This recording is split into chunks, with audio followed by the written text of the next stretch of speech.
Hold on, it's a milkshake emergency. What's up, bitches? It's Noisy Face. I'm about to play Our Life, beginning and always. This I put in to find a game in Steam that was a virtual novel of sorts, and this caught my eye because you start as a wee little child, and you grow into young adulthood as you play. This will be my first time playing a game like this on a YouTube video, so I hope my reading is not super annoying. Should be fine. I got my headphones, I got my milkshake, and I hear that brings all the boys to the yard. So let's go. Play a new file today.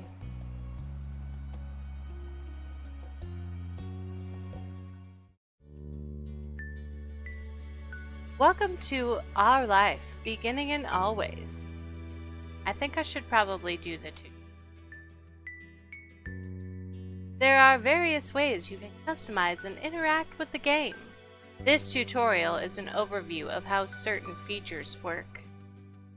You can read the full tutorial from the main menu to learn about everything in detail. This is a long fucking tutorial. I might skip ahead skis here. Alright, we made it past the tutorial where it basically hinted that we could make our own cove if we wanted to and design him the way that we want. But we're not gonna do that. We're gonna let Cove be the best Cove that he can be. Let's figure out what's gonna make this me. I have brown eyes. My hair is not choppy or curly. It's kind of flowy. But it is also long. Oh, I mean, that one pretty much sums up me, but let's see.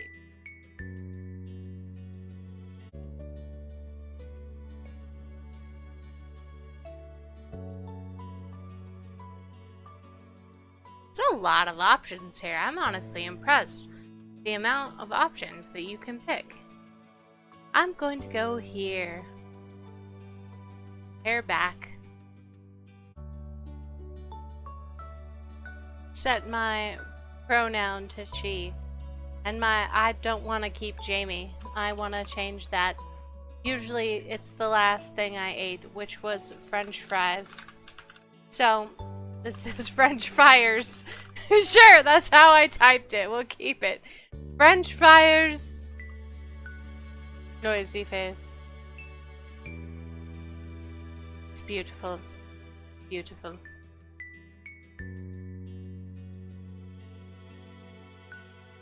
Oh, I can have rosy cheeks or not rosy cheeks.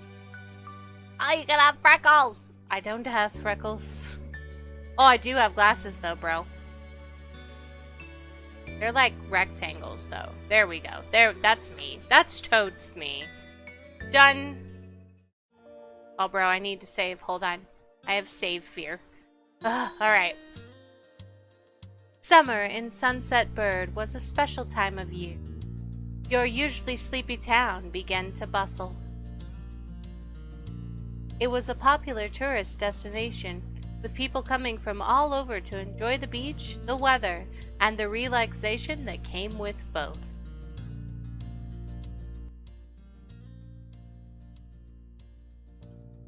The smell of the ocean, crisp and salty, hung in the air, bringing 3 whole months of schoolless vacation with it.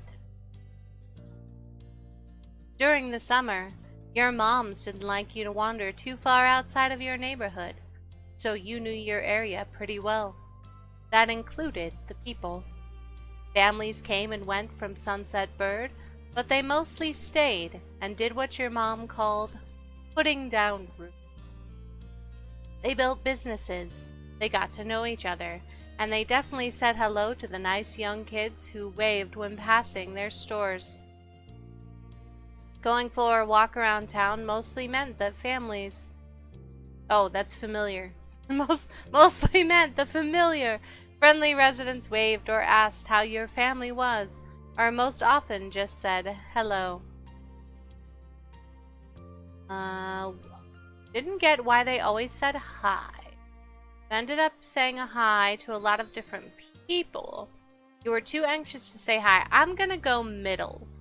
You ended up saying hi to a lot of different people, since most of the tourists that came and went every summer were the same ones. You enjoyed learning all about who they were visiting. You enjoyed learning all about where they were visiting from and hoped to visit those places one day too. But today, there was a man sitting on the curb outside of your house.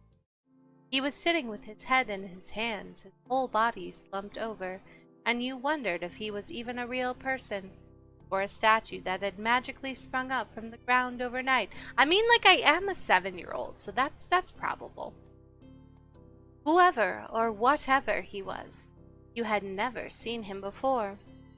One thing about knowing everyone in Sunset Bird was that people who you didn't recognize really stood out. It was rare for tourists to venture into the residential district, as your moms called it. So, for you, not knowing who a total stranger was set off a lot of red flags. Your moms had a talk with you and your big sister Lizzie about this kind of situation before. You hadn't been listening at the time. They mentioned that some people aren't good to talk to. It's okay to run away if you feel uncomfortable. Let's do this one. They mentioned that some people aren't good to talk to, but other types of people can help you even if you don't know them. You weren't sure about this man yet. Still, you felt a bit scared. You're pretty interested. Wanted to know more. Still you felt a bit scared, knowing that he was blocking the way to your front door. You slowed down, your mind racing for ideas on how to get past him, unseen. But it was too late to escape. There was a split second when your eyes met, and you took in a shaky breath, your hands darting to the sky, pretending to stare at a bird who was hovering nearby. I said hands, but it says eyes. So my character at this point is like, hey, check this bird out, bro. Smooth. Hey! His voice startled you and made you jump, but still, you didn't look at him. The bird landed on top of a nearby gatepost, and its black feathers ruffled against the gentle breeze. Trying to keep your eyes on it was tough, especially when the man stood up and started to make his way towards you. I'm gonna say this one. Still unsure about him, but willing to be friendly, you offered the stranger a smile. The man gives a grin back of his own. Oh, wow. I wouldn't necessarily be afraid of this man. Just like, look, he's got like a freaking Moana stingray tattoo, and he's got like some shark pants. You know this dude. He's a crafty motherfucker. Ari Master says he makes surfboards. Well, we'll have to see. So I guess by trumped opinion here, we're gonna give this one the dude bro. So, do you live around here? What's your name? Brah. We'll just add brah, whether he says it or not. I'm also gonna move my camera. I realize that's where the text is. So let's go over here. There we go. The camera! It has been moved. You looked the man up and down, taking in his tanned skin and relaxed appearance. At least his clothes were relaxed. The way he was acting wasn't. He had sharks on his shorts and a stingray tattoo. And you wondered if he was obsessed with the ocean or something. While you made your assessment, he looked at you expectantly, waiting for an answer to his question. I live right there. My name is French Fires. 'Cause I typed it wrong. Go, bro, go! Great. Nice to meet you, French Fries. Bro. He's just gonna say bro. He gave you a broad smile, relief settling on his face. Wow! I was gonna say he's got some Benjamins, but that's a Hamilton. It's all about the Hamiltons, baby! He reached into his pocket, pulled out a clean $20 bill. It crinkled in his hand as he held it up to you. Even more confused than before, you look back to him. That's the voice you gave him? Well, no, that's he's the dude, bro. Well, could you do me a favor, bro? Nothing bad. Sorry, I should've... Let me start over, bro. Alright, Master's making me laugh. I'm brawling over here! I'm just gonna watch football. He cleared his throat and stood up straighter. From where you were standing, it just made him look creepier. I have a son. His name is Cove. Who's about your age, brah? Well, if he's obsessed with the ocean, Cove would not be a strange name. Pay the fuck attention, French fries! I don't think that's pretty cool. And I don't think this guy is obsessed with water. And I don't think it's strange. I need more options. Also, I got my milkshake all over everything. Guess I'm gonna go with pretty cool. I thought that was pretty cool. You've never met anyone with that name. Still to this day, I've never met anyone named Cove. Cove's dad. We moved in across the street, see, bro? He gestured towards the house that had been empty for a year, his watch catching the late afternoon sunlight and reflecting off the walls. The gigantic "For Sale" sign was finally gone. You must be French Fryer's Noisy Face, right? I met your moms earlier and they told me you were 8, just like him, so bruh. He shook the $20 bill to bring it back to your attention. I can read. A hopeful smile, tilting his lips at the corners. Can you try to be friends with the boy, bro? Just give it a chance and you can keep this. He's a good kid. You'll like him, bro. Well, like, now I'm suspicious. Because is he really? Why would you have to pay me $20 to hang out with him? Like, is he a thug? Is he, like, really short? Like, he's, like, abnormally short? I mean, that's not really bad, but I'm just saying. But you gotta keep it a secret, too, okay? It wouldn't be friendly to say his dad sent you, bro. I do feel sorry for Cove. This definitely wasn't the normal way kids made friends. You knew that. What'd you say? Wanna make a deal, bro? I mean, I don't want the money, really. Like, let me meet him first, and then if he's terrible, give me the money. Like, how about that? It's like a win-win. I don't want to be paid for that. It's too weird. He deflated enough to notice, but not completely. Are you sure? It won't be so bad. Even if it's just for the summer, that'd be enough, brah. Wait, you're paying me $20 for the whole summer, you stingy ass motherfucker? That only made this sound more strange to you. Why does it lasting for the summer matter? When it's clear his initial strategy wasn't going to fly, he tucked the bill back into his back pocket and changed the request. I get you. You don't have to. Would you be comfortable with he and I coming by for a normal visit? No money involved, brah. I guess. Well, I should probably ask my moms first. I'm gonna ask my moms. That's a big, you know, thing. His smile got bigger again. His eyes crinkled at the sides.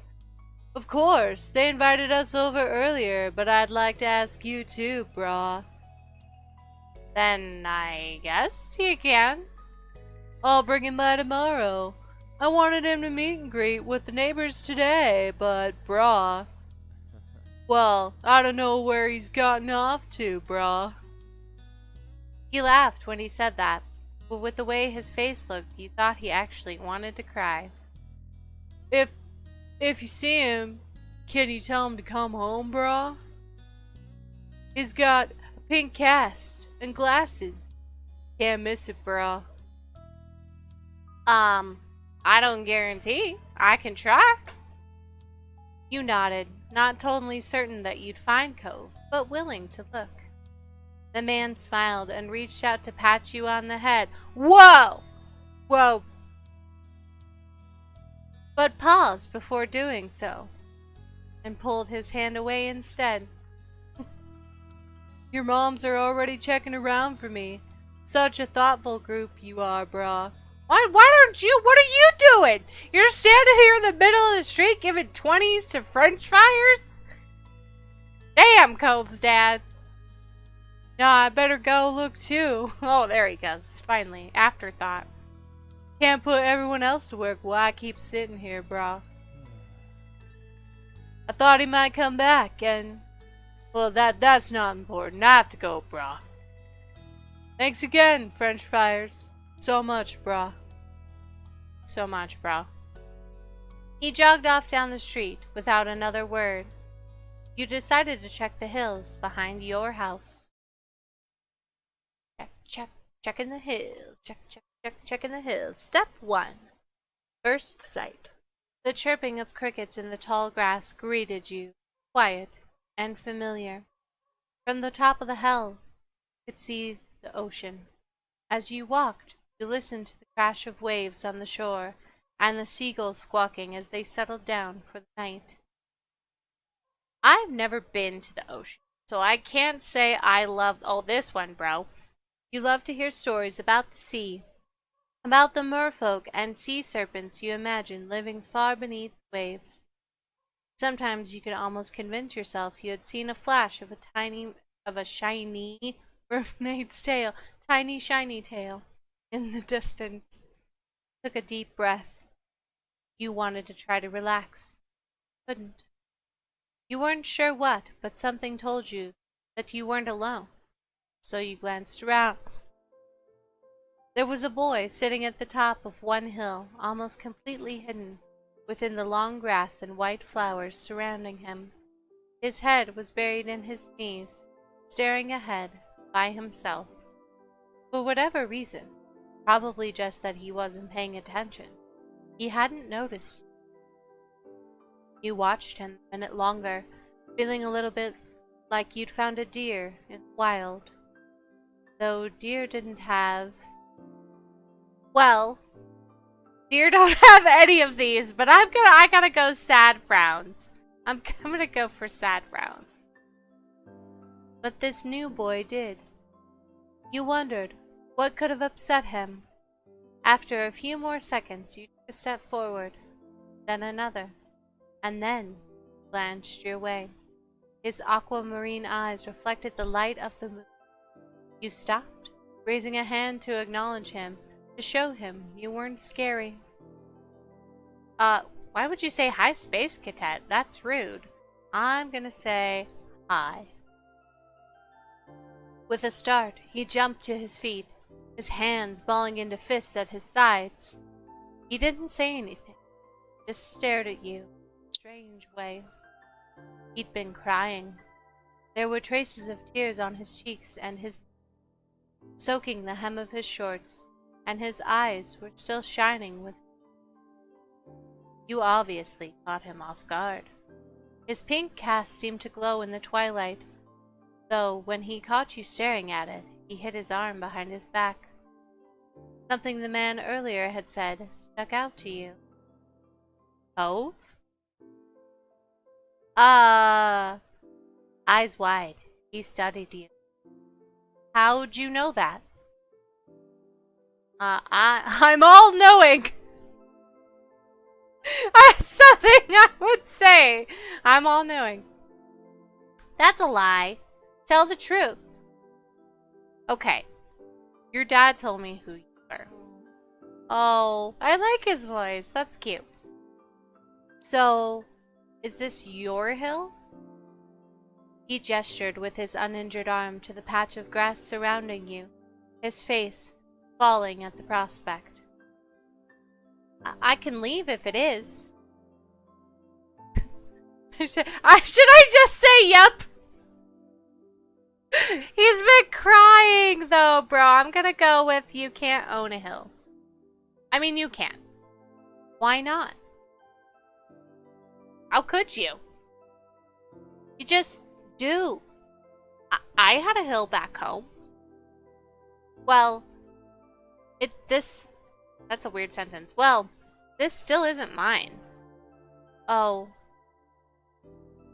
He sat back down with a thump, resting his chin on his knee again. Curious about the strange new boy with the odd dad, you sat on the patch of grass next to him. Pure white flowers that covered this hill rocked back and forth, gently as the stars twinkled above. The way they dotted the sky made them seem like flowers, too.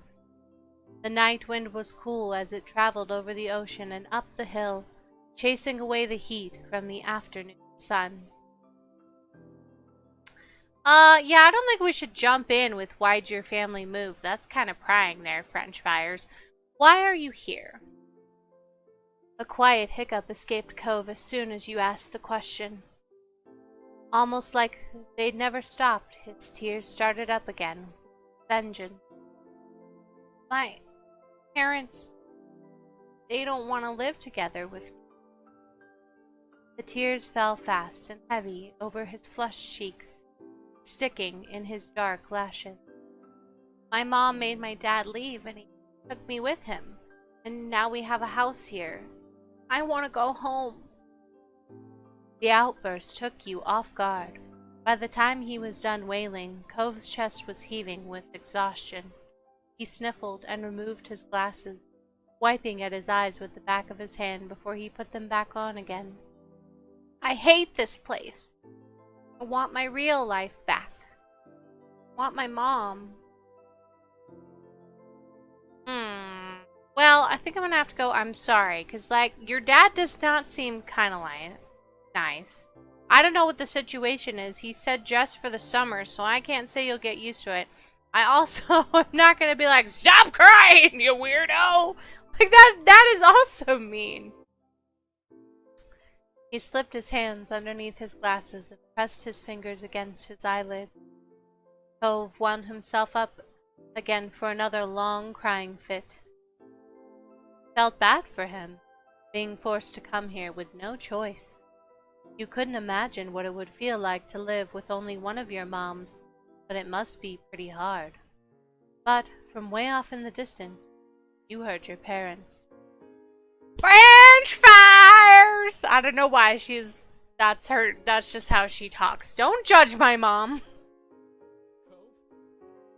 Hey, Cove! Bruh! Kids? Where did you go? Cove looked at you, tears still clinging to his cheeks. Don't tell them we're here. I don't want to go back to that house. I want to go home. You can handle it. You have to go. Don't worry so much. Sorry I have to. It will be okay. I think it will be okay. It's where I'm gonna go. It'll be okay. You were struck by a sudden need to reassure Cove. It's not gonna all be fun, but isn't he your family too? Yeah, I guess. Then you can count on him when you really, really need him. You shot him a grin and pushed yourself to your feet. Slowly, Cove stood up with you, still looking a little reluctant. His dad's voice rang out again. Cove, can you hear me, brah? He looked towards the sound of his dad's voice, silent, then turned away, while rubbing his not-bandaged arm. Sorry, I still don't want to go.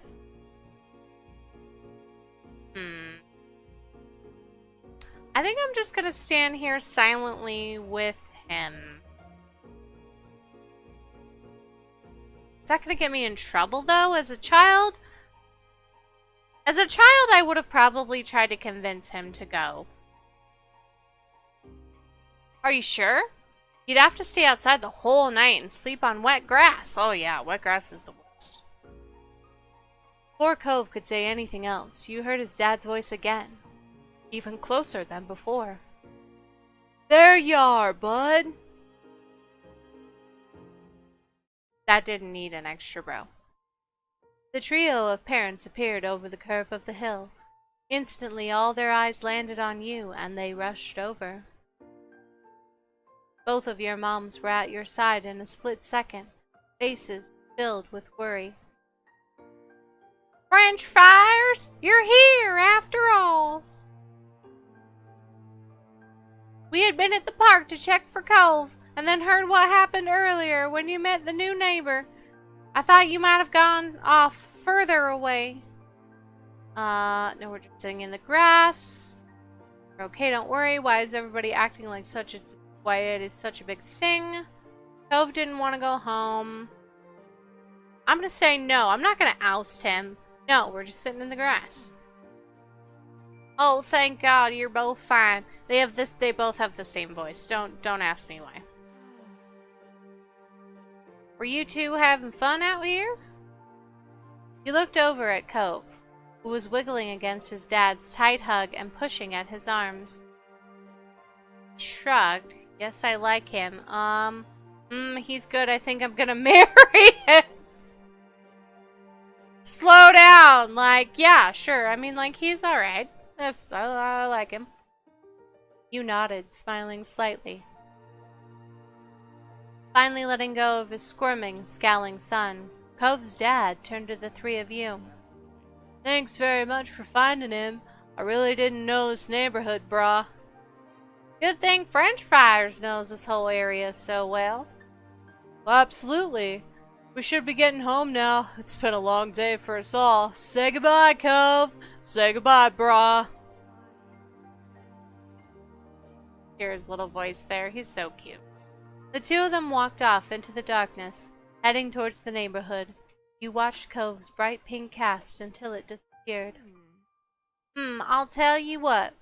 We'll have a proper play date tomorrow, okay? Your new friend's dad wanted to bring him by to see you, and Lizzie. How does that sound? Sure. Sounds like words. It sounds like words. I want to so badly click that because in my sassiness, but I would not talk to my parents that way. So like, sure, sounds good. Of course, yep. Then okay. Both of your moms laughed, the sounds overlapping into a warm, familiar chorus. Mommy put her arm around your shoulder and led you towards the path. Satisfied, and more than a little ready to go to bed after your long, exciting day, you followed them home. My feelings for Cove. Nervous indifference. That's always good. Begin step 1 at nervous indifference. You won't be able to change it again until step 2. Hell yeah, let's go! Early the next morning, you were poking at your food, eating it slowly. Your sister Lizzie had run out earlier to go play, but you'd stay put. Today, just like your moms had promised, Cove was coming over to hang out. Excited to see your new friend again, French Fires? I guess? Okay. With that said, are you done with your breakfast? Yeah. With all the exasperation an 8-year-old can muster, you looked at your empty cereal bowl and then at Mom. I can truly read, I promise. Okay.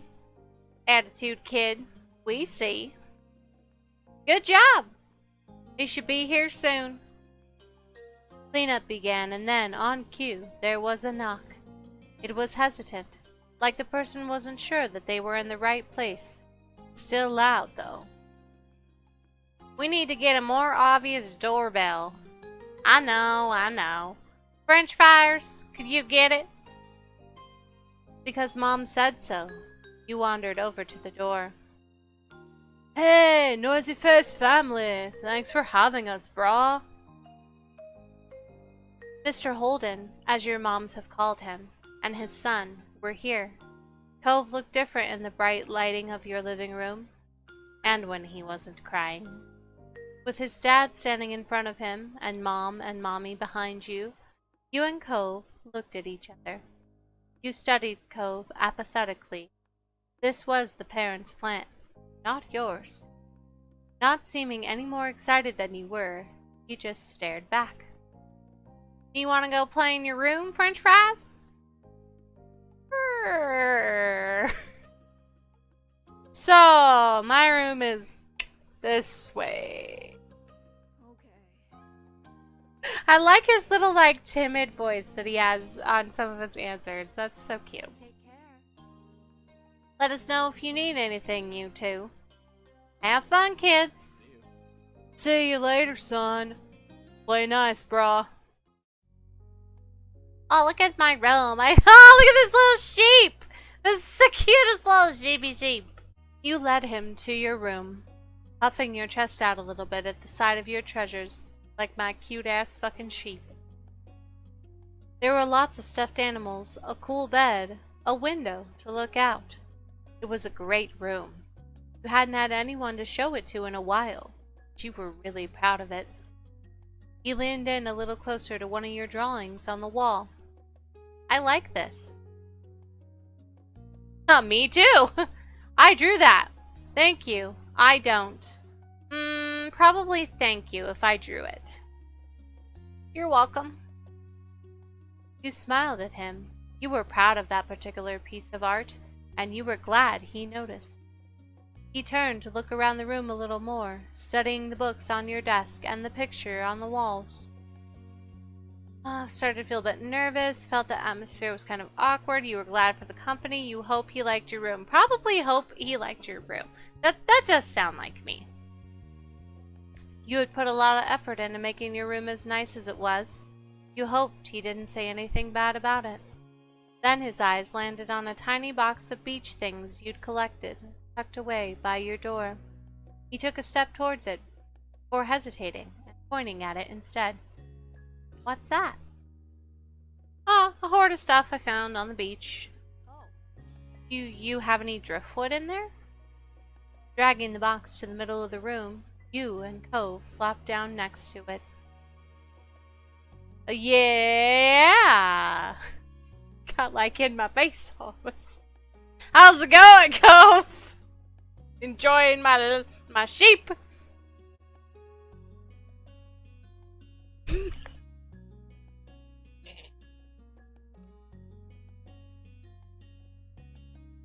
It's amazingly hard to switch voices.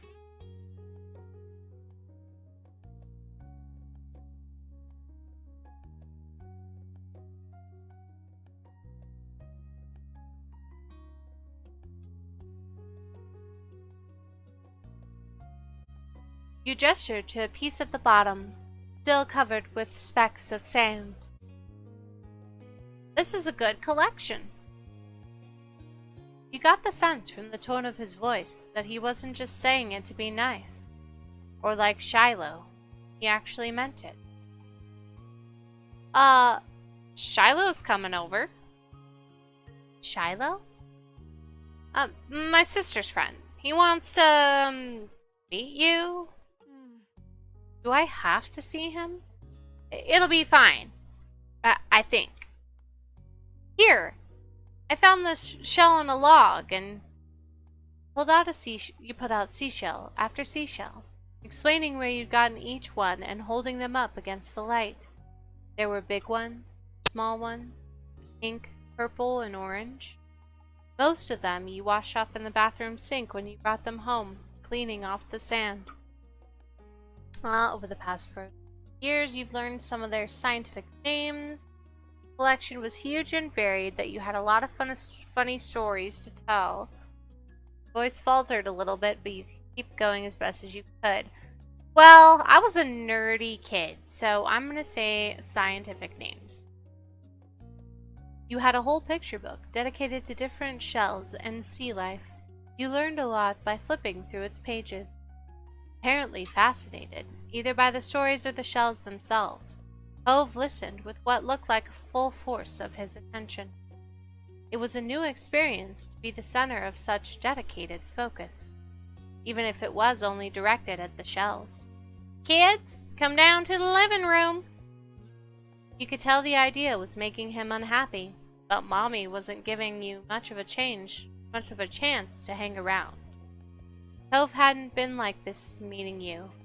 You guessed it was because he thinks you found each other by accident, not that a parent made it happen. Mr. Holden must be right that telling Cove his dad was part of this would be a bad idea. Before you knew it, you'd both been escorted downstairs and deposited in the living room, ready for Shiloh's visit. The two of you sat side by side on the floor in your home's entryway. I brought a box of shells. I want to keep looking at them. Sure. Great. Bust it open! we can keep looking while we wait for Shiloh. Yeah, like, go whatever you want, bro. Cove reached in and pulled out a big orange shell. Oh. Like he hadn't spoken aloud yet. He turned it to you and held it up, his eyes shining. "I think this one is the best of them." "Ooh. That one's my favorite. I like a different one best. I can show it to you. You can take it." "Oh, that would be me. I would totally be like, you can have it." Cove looked at you in surprise, his eyes going wide. "Really?" "Sure. You like it a lot, right?" Uh-huh. But I don't want to take it from you. It's okay." You got the impression he was hesitant to accept something because he didn't know you very well. I'm gonna insist." "No, it's okay. It's okay for you." You pushed the shell against Cove's chest, willing him to receive the present, but Cove firmly shook his head and kept his arms tightly at his sides. It was a battle you couldn't win, at least not today. Cove was your neighbor now. Maybe you could give it to him another time. He looks genuinely upset. Like, look at him. He's like, "I don't know what to do about that." The two of you were still sitting on the floor, looking through your collection of beach findings. The doorbell finally rang. Cove jumped, startled by the sound. Since the person hadn't knocked, you figured it was probably Shiloh. He knew where to look for the doorbell. "Lizzie's friend?" You nodded, but that didn't seem to make Cove feel better. It was already obvious that Cove didn't hide his feelings well. You could tell what he was thinking right away. "This isn't a good idea." "I'm sorry. There's nowhere to go. He's at our only door, and if you go upstairs, he'll find you." That sounds like really ominous. Cove glanced around the room, his eyes wide, and finally paused with his gaze locked onto the back of the house. I can go out the window." It's probably how you broke your arm, bro. He was already walking towards it. Scrambled to think of something to say, you stepped forward, then paused. "Do you want to break your other arm? Kid, Shiloh is the least scary person alive. Cheer up, Shiloh's gonna like you. Please don't get hurt. I'll come with you. Good idea, let's go." Well, I've never climbed out of a window that I can recall. So, probably, this one. Shiloh's the least scary person alive, or cheer up, Shiloh's gonna like you. Let's go, cheer up, Shiloh's gonna like you. He likes everyone, I mean it. But I don't want to see him. I don't know him. You know what, Cole? You're kind of a, like, complaining little biatch, and I don't like it right now. You teased him, you comforted him, I'm gonna give him some encouragement. Trust me, you'll be okay. Okay. Shiloh poked his head into the living room. It was impossible to know for sure if he'd heard what you'd been saying or not, but you guessed that he had. Oh my god! He's fucking adorable! Look at his little hat! Ah! Hi, French fries! That's his name. He just like is constant at like volume 9.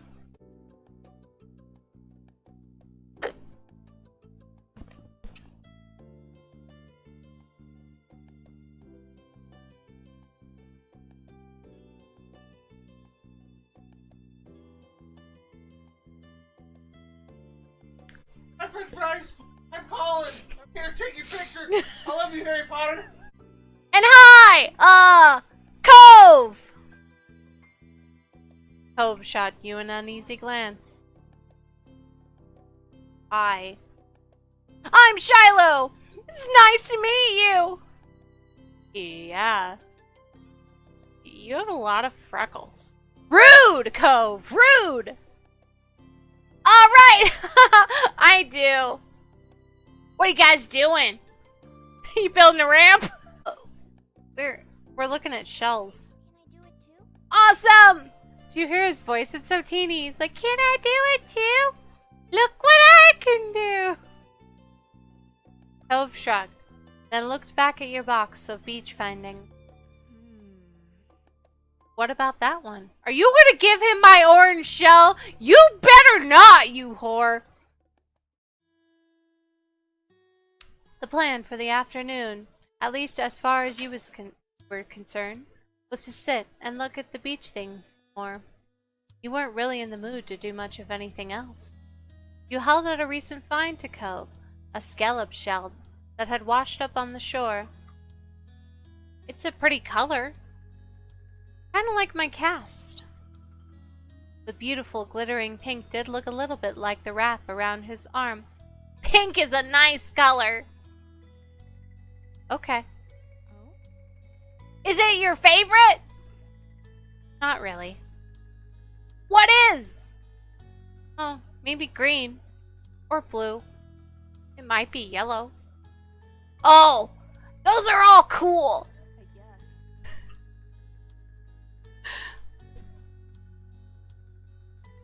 I like those colors too. There are better colors.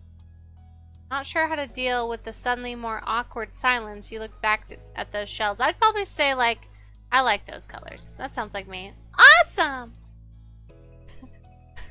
Like usual, it didn't take long for Shiloh to get fidgety. Yeah, this looks like, I'm just saying, he is like... Lizzie was his favorite. Without her around, Shiloh didn't seem to know what to do with himself.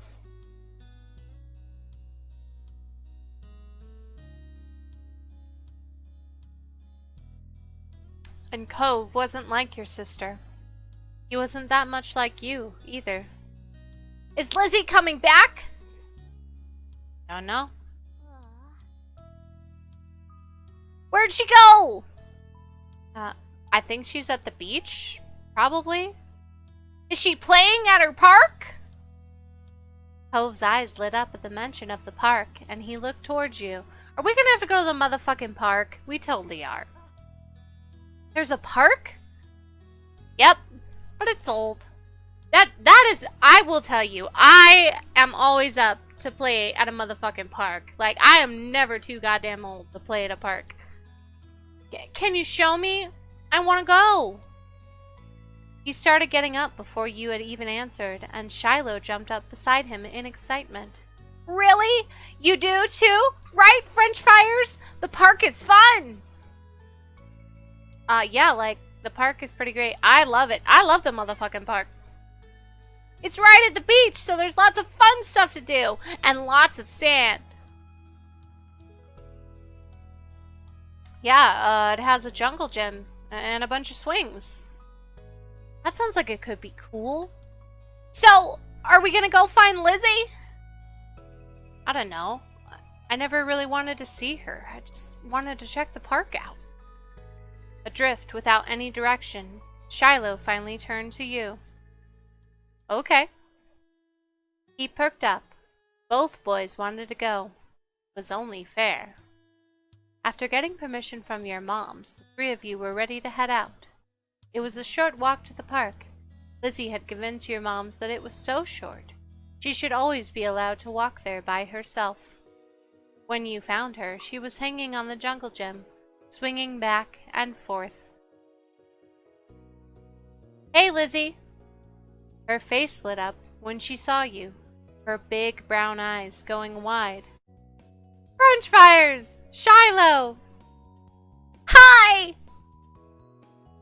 She dropped to the ground and landed with a soft thud in the sand. In a split second, Shiloh had abandoned you two and scrambled over to stand by her. You were used to being left out when it was just the three of you, but now, Cove was. You weren't sure if it was an improvement. Oh, dude, this girl, this is total Valley girl. Look at this chick. She's like, oh my god. Shiloh is like the coolest. Who's that? It's Cove! He's new! I remember. Hi, Cove. Welcome to my park. Nobody ever comes to play here, so this is where we get together. She gestured wildly with her arms as if to present the area to the newcomer. Without interrupting Lizzie's speech, Cove whispered in your ear, quiet enough that the others wouldn't overhear. I thought kids couldn't own places like parks or hills. You couldn't help but laugh a tiny bit.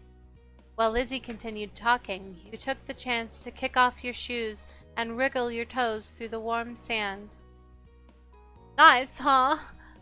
In this neighborhood, I'm the only one who comes up with ideas. You are? Yeah, I am. Who else could handle the job? Lizzie's the oldest! By a lot. Oh, that's her. Sorry, I got mixed up there. By a lot. My mom said you're French fryer's age. Yeah. Man, I don't know why this is so funny to me, but it is. Probably because I mistyped French fries, and now I'm just stuck with everything. Thought so. I'm still the only one in this group with double digits. What about other kids? Other kids? There aren't any. We're the only kids here, and Shiloh is just visiting from another place. Not even tourists really bring their kids here. This is the land of ancients, don't you know? Be careful that the oldies don't try to steal your youth. Or your caste. It's pretty cool. He's so sad! Oh, poor little emo Cove. For a second, it looked like he might cry again. But something in his eyes shifted and he looked back at Lizzie. What kind of old people? Like moms and dads or grandparents? Grandparents who don't have kids. They hate kids. Why? We haven't done anything. Only some of them don't like kids. Stop saying stuff like that. You're gonna upset him. Yeah, they're really bad. I kind of want to say, yeah, they're really bad. Again, I'm trying to... I like to be sassy, and I'm trying to think of how I interact in a day-to-day when I'm not usually allowed to be sassy. So I'm going to say only some of them don't like kids. You interjected quickly, hoping Lizzie wouldn't take things too far. Cove sniffled, his forehead creasing with worry. Lizzie was staring Cole down. But, oh, I just called him Cole. Lizzie. Ah! Lizzie was staring Cove down, but Cove wasn't looking at her anymore. He didn't seem to care that she was there. He went into his own head. Shiloh was the next one to speak, completely unaware of the situation. I met Lizzie and French fries in school. You see tons of kids there when summer's over. I don't want to go to a new school. I don't want summer to end. Shiloh looked down to the dirt. He hasn't had much luck striking up conversations with Cove. I like summer vacation a lot, too. All the building tension in the air suddenly vanished when Lizzie laughed. At Shiloh's discomfort, at how weird she thought Cove was, at something else entirely. You don't really know. But she laughed, face scrunching up. Welcome to Sunset Bird, Cove. Take a seat, put up your feet, and get used to it. Wah is right.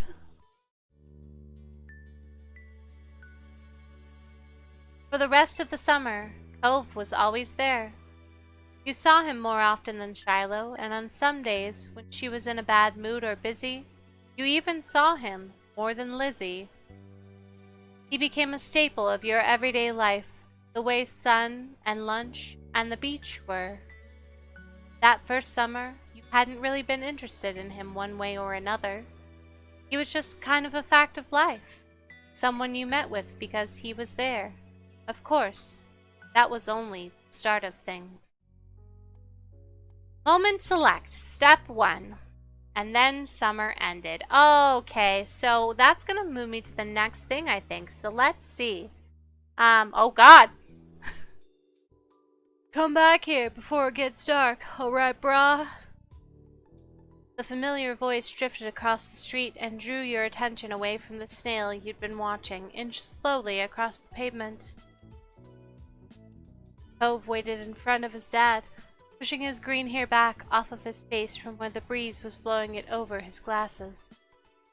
He looked to be paying only a mild amount of attention as he was handed a few slips of green paper. It reminded you of when you first met Mr. Holden, although he's probably not paying Cove to be friends with himself. I mean, you never know, man. You never know. Cove's dad seemed to feel your gaze somehow, or maybe you made a noise, because a second later his eyes were on you. He waved you over with a smile. He looked happy to see you, but you still felt a little weird for getting caught. You gotta learn how to be more sneaky. Brushed your hands together to free them of sand, then, jogging over, you joined the two. Good to see you again. What excitement are you up today, French fryers, bro? Nothing. You toed the pavement in front of you. It would be nice to tell them about the snail you found, but you didn't know if they liked snails. After you finished answering the question, Mr. Holden's attention returned to Cove, who was preoccupied with folding the bills he had into a rectangle. Sounds fun. Does it? You're so disingenuine. It does? You weren't sure about that. See? Game knows. Game be knowin'. You know, Cove was about to hit the stores by the beach. Why don't you go with him, brah? He shrugged. Cove was in the process of making a similar motion. You didn't have anything else to do, and you hadn't been to the stores in a few days. Maybe there was something new to look at. Maybe. Is that okay? Oh, excuse me, Cove. I was going by myself. I guess it is. You don't have to. Great. I'm sure you guys will have lots of fun, brah. Mr. Holden reached into his pocket and pulled out a leather wallet filled with money. You found it odd, since your mom's only ever seemed to have cards in theirs. Here, brah. Don't give me more money. He leaned in to pass a crisp 10 to Cove, giving him a wink and a whisper. Get something for your friend, too, brah. Sure. That's my boy. Oh, I missed my chance to say that's my bra. God damn it. Fuck everything up. Cove's dad ruffled his son's hair, and he was straightening back up. The bill in his hand still held out towards the green-haired boy. Take care, brah. Cove accepted the bill after a second and slipped it into his pocket. Then, with one last nod to his dad, he turned and started walking. You followed him, intrigued at the possibilities this outing might bring. Cove strayed towards the gentle tide creeping up the sand, and you fell into place beside him. It was a nice day. The sun was shining and there weren't many clouds in the sky, though the wind coming off the ocean kept it from being too hot. You took a deep breath, enjoying the scent of salt and ocean air. When you looked at Cove, he was dragging his feet through the sand a little, and you slowed down to wait for him. His eyes searched the ground inherently. I mean, do I need to ask him why? I'm gonna ask him, what is it? What is it? Nothing. He kept staring at the ground. You bit down on your lip a little, wanting to say something else, but not knowing what. The comforting sound of the waves filled the silence with pleasant white noise, and you played a little game with yourself as you walked along, getting as close to the water as possible without getting wet. It resulted in you having to run up the sand quickly when a wave rushed in more than a few times. And then although Cove threw a few glances your way, he didn't say a word. I didn't either. What did you want to go to the shops for? What do you usually do on the beach? Let's ask him that. What do you usually do on the beach? Lots of things. I like bodyboarding and volleyball and surfing and everything and stuff. The idea of standing on a big board while the waves propelled you toward shore was mystifying. I'm not allowed to surf. It looks hard. I don't think I have the capacity to surf, in all truth, Cove. I'm gonna level with you. Collecting shells and watching snails, it's a little more my speed. Not once you get the hang of it. I could show you sometime. It's the beginning of every rom-com ever. I'm gonna teach you how to surf. I'm also not supposed to surf right now, because I have this. He lifts up one arm, showing off the glaring pink cast wrapped around his wrist. Yeah. I also like collecting stuff that's on the shore. Shells, sand dollars. I found a shark tooth once. You did? Cove stretched out his forefinger and thumb. It was this long. That was somehow both scary and delightful. No way! I mean it. I still have it under my bed. You'd have to remember to ask him to show it to you sometime. What about you? What do you do out here? I don't come to the beach a lot. I like swimming. I like looking at fish. Oh, bro, I like building sandcastles. Last summer, Lizzie and I built one that was as tall as me, and sometimes they have sandcastle building competitions down by the boardwalk. Cool. I bet you'd win. You smile at Cove. Maybe the two of you would build one together one day. That is one of the options. I'm gonna spoilers that right now for you. Oh, this is some mall music. Once you reached the shopping area, the noise level grew exponentially. Exponentially? Exponentially! I'm cultured. Oh, man.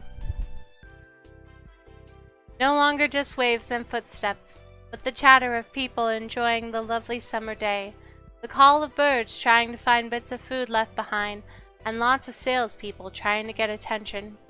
You sniffed the air as you walked beside the cove. You could still smell the ocean, but there were other scents too. Pizza, pretzels, hot donuts.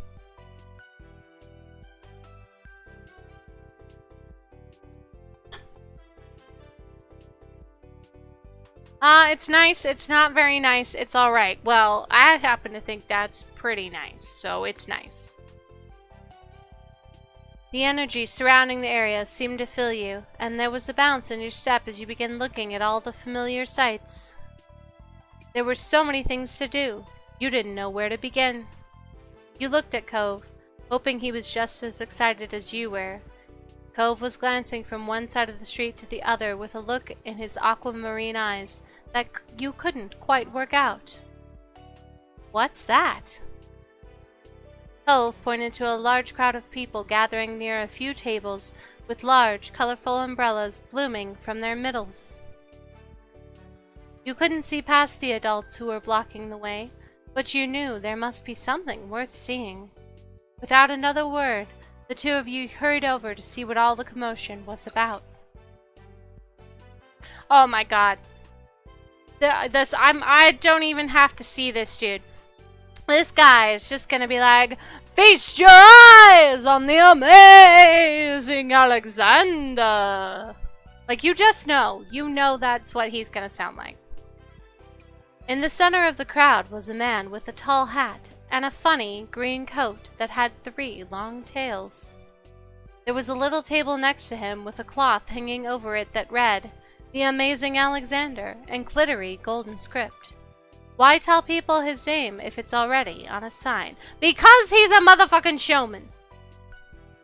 Cove hummed with understanding, then turned to walk away just as the amazing Alexander began shuffling a deck of cards. Look, Cove, I feel like getting hustled out of my $10, alright? Let me go get hustled. You bit your lip, reluctantly starting to follow after Cove again. You continued looking over your shoulder, however, waiting to see as much as you could before you got too far away. Hey! Not watching where you were going proved to be a bad idea, as you bumped right into Cove. Oh, sorry. Did you want to stay or something? If that's okay.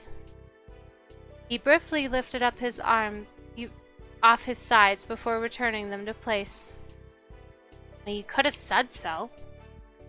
With that, it began. The magic man pulled one of the cards out of the deck, showing it to the curious onlookers, while screaming, Try to understand, I'm Alexander, the motherfucking magic man." Oh, just amuses me. It was the 4 of diamonds. Watch closely. You did, squeezing through a few of the adult onlookers to get a better view. Suddenly, the man snapped his fingers and the card just disappeared. Whoa! Cove's not having none of that shit. The amazing Alexander, who earned his title, turned his head and looked directly at you. He reached out with a kind smile. What's that behind your ear? Oh, tell me! I'm excited! This had to be going somewhere, and you needed to find out. He smelled like popcorn and candy when he stepped closer. It was great. Or he was Pennywise. It's one of the two. I don't know where this is going. I'm just telling you. You felt a tug, and then he pulled the 4 of diamonds out from behind your ear.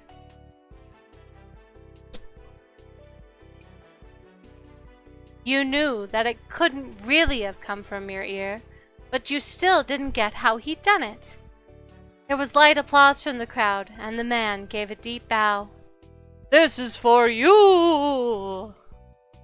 The magician plucked a pair of balloons from a clump of them tied down to his table. Both were in the shape of a dolphin instead of being a normal circle. And one for your friend, too. Thank you for being my assistant. Wow! I would say wow now if I got a dolphin balloon. I'm a giant child. I'm just saying. Now you were really grateful. He chose you. After that, he went to someone else in the crowd. Pick a card, any card. My uncle does that every time he visits. Not the balloons. Stuff with the cards. Cove spoke plainly while reaching over to take the dolphin that had been designated for him. No, bish! These are my motherfucking dolphins! You didn't want to stay, so you can walk your happy ass right back home. But buy me something with your $10 first. I'm a needy bish. Maybe it wasn't so special. Cove is ruining the fun. At least you had a fun time. You wonder if Cove's whole family was magic. Me? Let's go! Is your whole family magic? If so, he was lucky. Facts! True facts. The crowd started to clear some, and you noticed that the side that there was a whole rack of brightly colored kaleidoscopes on display. Picked up kaleidoscope, Rubik's Cube, 8-ball, past the toys.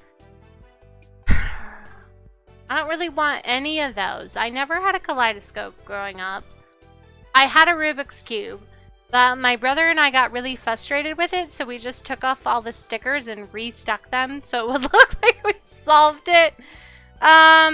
Magic 8-ball is sarcastic as fuck, so yeah, I'm gonna have to walk past the toys. I'm gonna have to do it.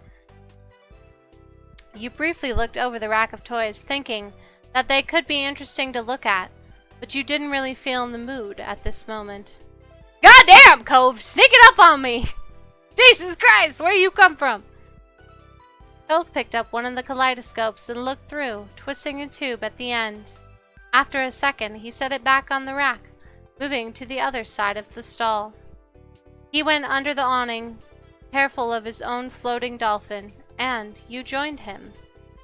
Do you have any places like this in your old town? Are you having fun? I don't really like it here. I'm gonna ask about his old town. I don't want to ask him if he is like having fun, because that's a loaded question. Cove blinked at you for a moment and wondered if you shouldn't have asked. You knew how much he missed that place. Oh, not really. You nodded in understanding, looking over at the stalls nearby. Oh my god, I want a crab! I want a crab! I want a crab or a shark! I want a crab or a shark! Give me that option. I need a motherfucking crab. I need a motherfucking shark.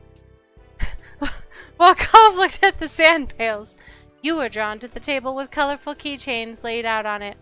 They were sewn in the shape of sea creatures, and there was a plaque that read, "Handmade," standing proudly in front. There were lots of different types. You saw a dolphin, a shark, a crab, and a turtle. Oh, dolphin, shark, crab, or turtle. Shark or crab, shark or crab. Fuck, I gotta go shark. No, I mean, because sharks are fucking cool, but he also talked about a motherfucking, like, shark tooth. So, shark! Your hand stopped on the shark, a devious smirk filled with sharp teeth on its face. You weren't supposed to go near sharks in real life, but there was something about this shark you liked, and the fabric on its back was soft when you picked it up. You were instantly enamored. I was enamored before you even told me that shit, bitch. Let's go! Checking the price, though, your heart fell. $6? That's a motherfucking expensive shark. You didn't know much about money, but you thought it was a lot to spend on one thing. You rarely had more than a $5 bill to your name. Is he gonna buy it for me? Is that what you want? Huh? Oh. Well, it's $6 and I didn't bring any money. It's fine. Oh my gosh, I would either say I mean, I wouldn't say, are you sure? I might say, are you sure? You don't have to, but I think if this were me in this situation, I would either be like, really, really, or like, hooray! So I think I'll be like, really, really. Really, really? Cove took the keychain from your hands, and that was that. He was holding a small yellow bucket for himself, too. My dad told me to. You ass! Why you gotta ruin every sentiment with your dad? You were a little nervous, but happy with the purchase nonetheless. It was nice of Cove's dad to let Cove buy something for you, too. After Cove paid, the two of you stepped out of the store side by side, your balloon dolphins knocking together and spiraling around in the air. You watched Cove hold up his new pail to his face, examining it thoroughly. Hey Cove? Yeah? Does your dad always give out money like that? No, that's rude. Thanks for getting it for me. That's where we're going. Okay. He's so indifferent about everything. It wasn't clear if he really accepted your thanks or not. What? You were going to thank him for the keychain again, but considering he only did it because his dad told him to, it probably didn't matter. Cove raised an eyebrow, but didn't push the issue. Cove looked further down the street, where different food carts were lined up. He rested his non-cast arm over his stomach and just as he did, yours let out a light growl. You hadn't eaten since breakfast, and after all this wandering around, you were definitely ready for some lunch. Let's go have some food. Yeah. You two wandered around a short while, looking at all the delicacies that were available. Everything looked delicious, and as the different smells, both sweet and salty, wafted over you, your stomach growled even louder. After passing up hot dogs, snow cones, ice cream, and pizza, you both agreed on pretzels. That's fair. I like me a good pretzel. Cove got something sweet and cinnamony, and you got a plain one. Fuck you no. Oh, who puts sprinkles on a pretzel, you monster? Cheese or chocolate? Like cheese. I want motherfucking cheese. You licked your lips hungrily as the vendor handed your pretzel over, ready to take a big bite. It was covered in gooey, melted cheese, just the way you liked it. It seemed odd to get a dessert pretzel before eating normal food. No, it does not! And don't you speak for me, game!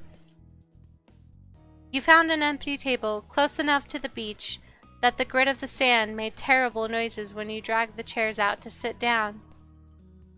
Those balloons are going to make it hard to eat. Cove placed his bucket on the table, and as he stared at his still balled-up hand that was wrapped around the string, you opened your mouth to agree before an idea hit you. Let's tie it to the motherfucking bucket! Let's do that! I know already! You don't gotta tell me what I know, Travis! After carefully placing your pretzels somewhere it wouldn't get sandy, you tugged the balloon dolphin out of Cove's hands and tied it in a delicate bow around his wrist.